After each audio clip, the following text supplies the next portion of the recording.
வணக்கம். நான் டாக்டர் ராமநாதன் அர்ச்சனா. 2026ஆம் ஆண்டு ஏப்ரல் மாதம் 20ஆம் தேதி ஒரு சின்ன குட்டி வீடியோ. இந்தியாவினுடைய துணை ஜனாதிபதி வைஸ் பிரசிடென்ட் இலங்கைக்கு வந்திருக்கிறார். பிரதமர் ஹரணி அமரசூரியவை சந்திச்சிருக்கிறார், சபாநாயகரை சந்திச்சிருக்கிறார், ஜனாதிபதியை சந்திச்சிருக்கிறார்.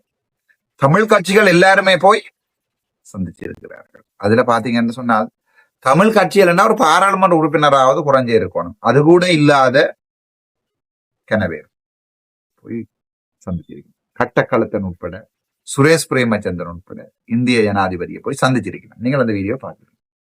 என்றைக்காவது எங்கேயாவது ஒரு இடத்துல நீங்க பார்த்திருக்கிறீங்களா? ராமநாதன் அர்ச்சனா போய் நின்று படம். நான் பாராளுமன்றத்துல போய் நிக்கிற நேரங்கள்ல இவ யாராவது வந்து அதால கொண்டோளால போய்க்கல டாக்டரோட ஒருக்கா படம் எடுக்கணும் சொன்னால் படம் எடுத்திருக்கிறேன்.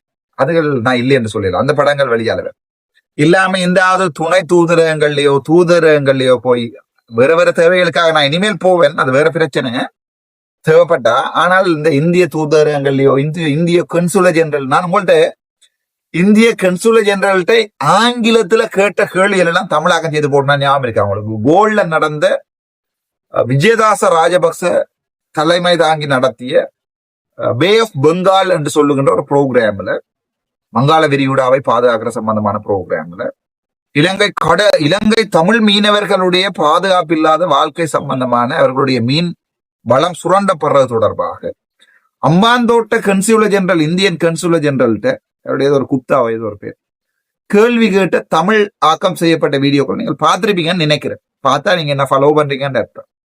பார்த்துனீங்களா? சோ நீங்க நினைக்கிறீங்களா அதுக்கு பிறகு இந்த இந்த அயல் நாட்டு தூதரகங்கள் நீங்க நினைக்கிறீங்களே இதுக்கு பிறகு என்ன கூப்பிட்டு கதைச்சு என் சார்பா இருப்பாங்க? இருக்க மாட்டாங்க. ஏனென்றால் அந்த முகத்தோட்டத்திற்காக அரசியல் செய்யலாம் நினைச்சேன். அந்த கன்சூலர் ஜெனரல் ஒரு 10 மில்லியன் தருவார், இவர் ஒரு 5 மில்லியன் தருவார், இவர் ஒரு 3 மில்லியன் தருவார். இது எலெக்ஷனுக்கு யூஸ் பண்ணப்படும். சோ இவர்களை செய்யற எல்லாத்தையும் செய்வோம்ன்றது அரசியல்வாதிகள். எனக்கு என்ற இனம் தரும் என்கிறது ராமநாதன் அர்ச்சனா. நேற்றைக்கும் கோல் வந்தது. இந்த நாடண்ட மறந்தோன்னு சுவிட்சர்லாண்டாக்கும் ஒரு அம்மா ஒரு ஆள் தமிழுடைய பேங்க் அக்கௌண்ட் நம்பரை போட்டு விட்டுனாங்க. என்றால் தற்சமயம் காசு கொஞ்சம் தட்டுப்பாடாக இருக்கிறது வழக்குகளுக்கு. சோ போட்டு விட்டேன். நான் காசு போட்டாத நான் பார்க்கல. சோ நேற்று எனக்கு கோல் வந்தது. இதுக்கு முதலும் கனடாவில், பிரான்ஸ்ல, வெளிநாட்டுல இருந்து அண்ணன் மாதிரிலாம் எடுப்பினேன். ஏன் நான் தூதரகங்களோட போய் விழுந்து கொண்டு அரசியல் செய்கிறேன் என்றால் மற்ற வெள்ள வட்டி அரசியல்வாதிகளுக்கு இந்த தமிழனும் இப்ப காசு கொடுக்க மாட்டான். வடிவா வழங்கி கொடுக்கும். யாருமே காசு சேர்த்தாலும் கொடுக்குறேன். இவையெல்லாம் நோர்வேல போய் நின்று தானே பார்த்தவை. ஆட்டு ஆசுல போய் நின்று நினைக்கிறீங்க? சனம் கொடுத்தா நினைக்கிறீங்களா? ஆசு சனம் 1-2 வந்து அதுல கொடுத்துருக்கும். ஆனா முழுக்க கொடுத்தது தூதரகங்கள். நீங்கள் போய் அந்த நாட்டுல இந்த நாட்டுல இருக்கிற தமிழ் மக்களுக்கு உங்களோட பிரச்சனைய கதைச்சிட்டு வாங்கோட்டு காசு கொடுத்தது தூதரகங்கள். எனக்கு காசு வந்தது எனக்கு என்னுடைய ஒவ்வொரு குட்டி குட்டி வீட்டு தூதரகங்கள். என்னுடைய இனம் இருக்கல்ல வெளிநாட்டுல, அது 100 பவுன்ஸோ 200 பவுன்ஸோ 500 பவுன்ஸோ 1000 பவுன்ஸோ கேட்கிற நேரம் போடும். சில பேர், சில அண்ணன் முகங்கள் கூட தெரியாது. உனக்கு 1000 பவுன்ஸ் வேணுமா? அப்போ போட்டு விட நடி. இப்படி எல்லாம் வந்திருக்கு. என்னோட பேங்க்ல 86-18-0-32-95 எப்போ நீங்க 2 பேங்க் எடுத்து பார்க்கலாம். நான் லால் காந்த இல்லை. நான் லால் காந்த இல்லை. அங்கதான் என்னுடைய பிவைடி பார்க் பண்ணிருக்கிறேன். சோ பின்னாடி இந்த ஒரே டிஷர்ட்டோட வீடியோ ஓட்டு கொண்டிருக்கேன். நான் வீட்டுல இருக்க என்னுடைய வசதிக்கு ஏற்ற மாதிரி தான் நான் உடுப்பு போடுவேன். நான் இந்த வீடியோல கிணவே பார்க்கணும்ன்றதுக்காக உடுப்பு போடுறவன் நான் இல்லை. சரி, விஷயத்துக்கு வருவோம். சோ என்னுடைய புலம்பெயர் உறவுகள்கிட்ட நான் மிகவும் கெஞ்சி கேட்கிற ஒரு விடயம் என்னன்னா, சில நேரங்கள்ல சீமான் பற்றிய உங்களுடைய கருத்தும் என்னுடைய கருத்தும் மாறுபட்டதாக இருக்கும். ஆனால் தேசிய தலைவர் பிரபாகரன் தொடர்பாக உங்களுடைய கருத்தும் என்னுடைய கருத்தும் வாழ்க்கையில மாறுபடக்கூடாது. அப்படி மாறுபட்டா நீங்க அருண் சித்தா, நான் ராமநாதன் இல்லை என்று சொன்னாங்க. உங்களுக்கு தெரியும், என்னுடைய அந்த போராட்டங்கள் ஆரம்பிச்ச காலத்துல எனக்கு மிகப்பெரிய ஃபேன்ஸ் இருந்தது. யாரு? டக்ளஸ் ஃபேன்ஸ், கருணாண்ட ஃபேன்ஸ், அப்படி வைத்தியர தமிழரசு கட்சியின் ஃபேன்ஸ், சஜபேண்ட ஃபேன்ஸ், அப்படி வைத்தியரை தங்களுக்குள்ள கொண்டே விழுத்தலாமாண்டு சில பேர் அரசியலுக்குள்ள பார்த்துக்கணும். உங்களுக்கு தெரியும், என்னமே இந்த டிக்டாக்ல இருந்து, சுரேஷ் டிக்டாக்ல இருந்து, இந்த மண்டேன் குழு உண்டு, இந்த என்ன தமிழ் பாக்ஸா இருக்கிறானா இல்லையானா தெரியாது, தமிழ் பாக்ஸ் டிக்டாக்ல இருந்து இப்படி கணக்க டிக்டாக்குகள் வந்து போனது எங்கட வாழ்க்கையில. நாங்கள் இந்த வரைக்கும் அசையல, இந்த வரைக்கும் எங்கிட்ட கொள்கையில மாறல. நானாவத்தான் இருக்கிறேன். 2 லட்சம் மன்னிக்கணும், 2 லட்சம் 3 லட்சம் 5 லட்சம் ரூபாய் காசு அங்கங்க சேர்த்து போட்டுச்சுன்னா, ஆனால் அர்ச்சுனாவை கண்ட்ரோல் பண்ண இல்லாம போனது. யாராலையும் கண்ட்ரோல் பண்ண முடியாதவன் தான் ஒரு காற்று. சோ என்னென்றால், நான் யாருக்கு அடிமை என்றால், எந்த அரசியலும் இல்லாம ஜெயமலேந்து ஒரு அண்ணா ஒரு அடிக்கடி, மற்றது கனடாவில இருந்து தான் பேர் அண்ணா, நீங்க என்ன வேணுமென்றாலும் செய்யுங்க, நான் உங்களுக்கு தான் சப்போர்ட். சோ நான் பார்க்கிறது என்னென்றால், தேசிய தலைவருடைய போராட்டம் சிதைக்கப்படக்கூடாது, வரலாறுகளை துரோகித்தனமா காட்டி கொடுக்க கூடாது, எங்களுடைய மாவீரர்களை சிங்களத்திலையும் போய் நாங்கள் தெளிவா சொல்றதுக்கு துணிவு இருக்கணும். அவர்கள் மாவீரர்கள், எங்களுடைய கடவுள் செத்து போனாங்க, இனி அவங்க செய்தது சரியா பிள்ளையாண்டு நீங்க போய் வேற எங்கா தோண்டுங்கடா, அது சுமந்திரனை வச்சு தோடுங்க, அது பிரச்சனை இல்லை எனக்கு. அல்லது என்ன படுகொலையாது கிழக்கு மாநிலத்துல தோண்டி இப்ப ஏதோ 6 அடியோ 10 அடி தோண்டியும் ஒரே எலும்பும் பெறையில, முள்ளி மடம் படுகொலையா, என்ன வெளைஞர் மடம் படுகொலையா, எனக்கு தெரியல, ஞாபகம் இல்லை, ஏதோ ஒரு அந்த முஸ்லீம் படுகொலை, நீங்க போய் தோணுங்க, பிரச்சனை இல்லை. ஆனால் நான் என்னுடைய அரசியல் முழுக்க முழுக்க முழுக்க முழுக்க முழுக்க இருக்கிறது என்னுடைய மாவீரர்கள் தெய்வம் என்றத ஒரு சைட்டா மனசுல வச்சு கொள்ற அரசியல் தான். நான் தேசிய தலைவருடைய படத்தோட ரோட்டு வழியை ஓடி போய் ஓட்டு எடுக்கல, மாவீரர்களுடைய வரலாறுகளையும் போராட்டங்களையும் கதைச்சு ஓட்டு எடுக்கல. நான் எடுத்ததும் சனத்தின் அன்றாட வேலையை. ஆனால் எனக்கும் என்னுடைய சனம் மாதிரி என்னுடைய தந்தையை இழந்த போராட்ட வேலை இன்று வரைக்கும் இருக்கிறது. ஆகவே என்னுடைய அன்பான புலம்பெயர் உறவுகள்கிட்ட நான் வேண்டிக் கொள்றது, இன்றைக்கும் இலங்கையில ஒருத்தன் இலங்கையிலேயே இருந்து வேற இடம் போயிலனா, இலங்கையிலேயே இருந்து இன்றைக்கும் ஒருத்தன் போராடுறான் என்றால் அது காரணம் நீங்கள் தான்.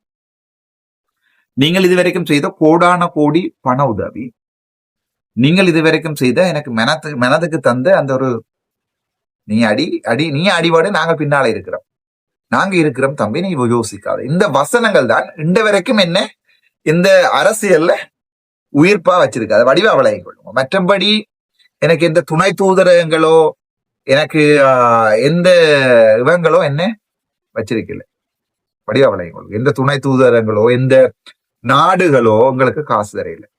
அடுத்த தடவை வடக்கு மாநசபை தேர்தல் என்று வரைக்குள்ள உங்களுக்கு தெரியும், கொழும்பினுடைய 51% பங்க இந்தியா வந்துட்டு, கொழும்பு துறைமுகத்தினுடைய 51% பங்க அந்த 7 ஒப்பந்தங்களுக்குள்ள ஒரு ஒப்பந்தமாக இது இருக்கும்ன்றது ஒரு அரசியல் தெரிஞ்சவனுடைய ஒரு ஊகம். அதாவது இலங்கை ஜனாதிபதி அன்றகுமார் சாநாயக்க இந்தியாவோட போய் 7 ஒப்பந்தங்களை செஞ்சு வந்தார். அந்த 7 ஒப்பந்தங்கள்ல ஒன்றுதான் கொழும்பினுடைய ஃபுல் கண்ட்ரோல் கொழும்பு ஹாபர்னுடைய ஃபுல் கண்ட்ரோல் இந்தியாவிடம் இருக்க வேண்டும் என்றது. நான் நினைக்கிறேன், நேற்றைய தினம் தான் நியூஸ் பார்த்தேன்னா, ஹாபர் 51% கண்ட்ரோல் இந்தியாவிடம் தான் இருக்கிறது. ஆகவே இப்ப சைனா குத்தி முறிது. ஏனென்றால் சைனா உங்களுக்கு தெரியும், ஒரு காலத்துல இவருடைய சிவப்பு படையணி என்று அன்றகுமார் சாநாயக்கு சப்போர்ட் பண்ணிக்கொண்டு, ஆனால் இவர்கள் அரசாங்கத்துக்கு வந்த பிறகு முழுக்க முழுக்க இந்தியாவுடைய காலில் விழுந்து இப்ப இந்தியாவுடைய ஆட்டத்துக்கு தான் ஆடினோம். இப்ப நான் உங்களுக்கு என்னதுல முக்கியமா சொல்ல வரேன் என்றால், இந்த இந்தியாவுக்கு பக்கத்துல இருக்கிற வடக்கு மாகாண சபையை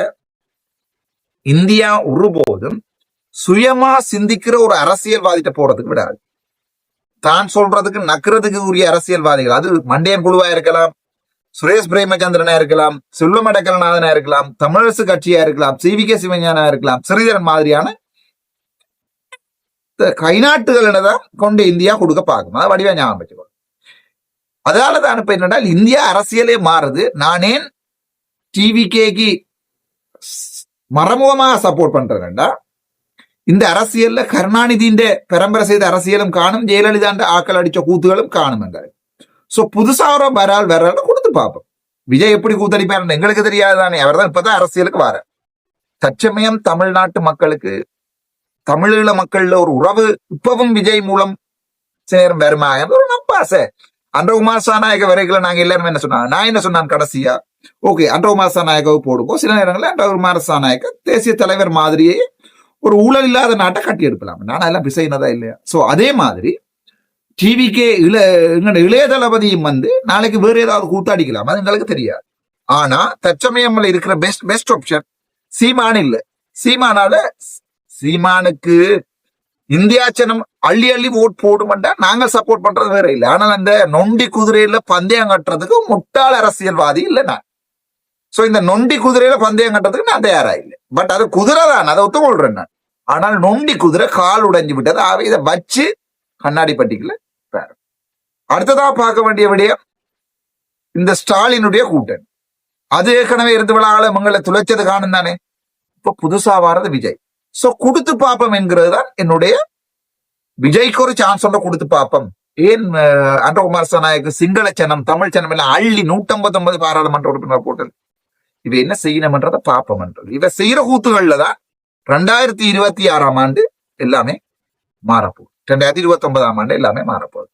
சோ இந்த விதத்துல இந்திய அரசியலே படுமோசமாக இருக்கிற இந்த நிலைமையில வடக்கு மாகாண சபையை வைக்க சொல்லி எலெக்ஷனை வைக்க சொல்லித்தான் எங்களுடைய தமிழ் அரசியல்வாதிகள் முழுக்க இந்திய ஜனாதிபதியை போய் நேற்றைய தினம் கேட்டிருக்கிறார். அதுக்கு அவர் சொல்லியிருக்கார் தான் இலங்கை ஜனாதிபதியோட இலங்கை பிரதமரோட இது விடயம் தொடர்பாக கதைக்கிறான்னு சொல்லிக்கிறேன். அவ என்ன பதில் சொல்லியிருப்பீங்க நினைக்கிறீங்க? பாராளுமன்றத்துல பழைய முறையிலேயா புது முறையிலேயா டீலிமிட்டேஷன் செய்யறது தொடர்பாக இன்கொயரி ஒன்று நடந்து கொண்டிருக்கிறது. ஆகவே அந்த இன்குவரிகள் நடந்து கொண்டிருக்கின்ற இந்த சந்தர்ப்பத்துல நாங்கள் மாகாணசபையை பற்றி திங்க் பண்ணலாது. மேபி இந்த இயர் எண்டுக்குள்ள அல்லது அடுத்த வருடம் நான் உங்களுக்கு மாகாணசபை தேர்தலை வைக்கலாம் அரசாணைக்க சொல்லியிருப்பார். அவ்வளவுதான். அதுக்குதான் போய் படம் எடுத்துட்டு வராங்க. இப்ப என்ன பிரச்சனை என்றால் அப்படியான ஒரு சந்தர்ப்பத்துல இந்தியா சொல்றத வடிவா கேட்டுக்கொள்ளும். இந்தியா சொல்றத கேட்கிற தமிழ் அரசியல்வாதியத்தான் இந்தியா கோடி கோடியா காசு கொடுத்து இந்த முல்லைத்தீவுல கிளிநொச்சியில மென்னேர்ல யாழ்ப்பாணத்துல வவுனியால கஷ்டப்பட்ட சனத்துக்கு எல்லாம் 5000 10,000 அள்ளி கொடுத்து ஓட்டுகளை வேண்ட போகுது. சோ அந்த நிலைமையில நான் அந்த இடத்துக்கு காசுக்கு எங்க போறது?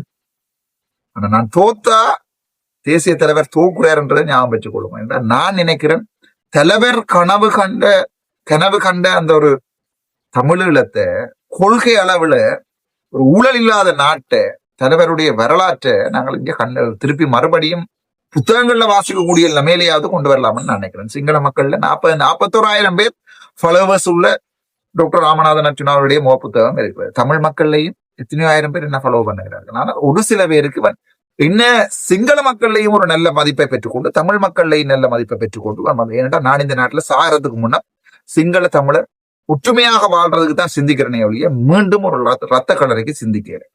ஆனா அடிபாடன்று வந்தா யாரு சரத் வீரசேகர மாதிரி வந்தா நாங்களும் பொட்டமன் மாதிரி நிற்போம். அது வேற பிரச்சனை. ஆனால் இங்கே அப்பாவி சிங்கள மக்களை போய் நாங்கள் மறுபடியும் ஒரு யுத்தத்துக்குள்ள கொண்டே போட்டு எங்களையும் அவங்க சிதைக்க தையிட்டி விகாரியை நாங்க கல்லெறிஞ்சு உடைக்க ஒவ்வொரு கோணேஸ்வரத்தையும் முன்னேஸ்வரத்தையும் அவங்க தீ போட்டு கொளுத்த ஏன் இந்த அரசியல்? ஏன் இந்த கேவலமான அரசியல் என்றதான் என்னுடைய கதை. சோ இந்த மாகாண சபையில அர்ச்சுனா மாதிரியான ஒரு அரசியல்வாதிய பாரத நாடுகள் விரும்பாது. நான் நாடுகளுக்கு எல்லாம் பிச்சை எடுக்கிறவன் இல்லை. முக்கியமா சொல்றேன், இந்தியா போன்ற நாடுகள், அது தமிழ்நாடாக இருந்தாலும் சரி இந்தியா ஒட்டுமொத்தமாக பார்த்தாலும் சரி, அர்ச்சுனாவை ஒரு மிகப்பெரிய